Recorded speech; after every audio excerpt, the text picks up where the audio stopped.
Dominic sebelum join Judgment Day. Maknanya sebelum dia jadi anak derhaka. Ada ke tak ada Hush, ada. Jom kita review. Nampak ni Dominic sebelum join Judgment Day, muka suci je, baik je, tak jadi anak derhaka lagi masa ni. Nampak muka baby face. Okay. So ni kotak dia, brand Mattel. Dalam tak ada figure.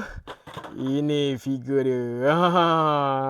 Inilah Dominic Mysterio. Sebelum dia jadi anak derhaka. Baju dia cantik. Semua cantik.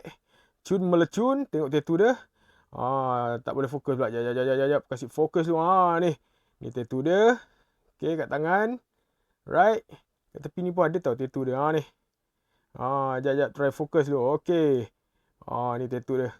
Right. So, inilah dia Dominic Mysterio sebelum jadi anak derhaka. Dominic Mysterio sebelum dia jadi anak derhaka ada.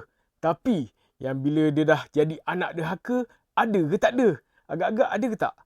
Cuba korang komen. Okay, jangan lupa like, follow and share. Saya Brock Toy. Bye-bye.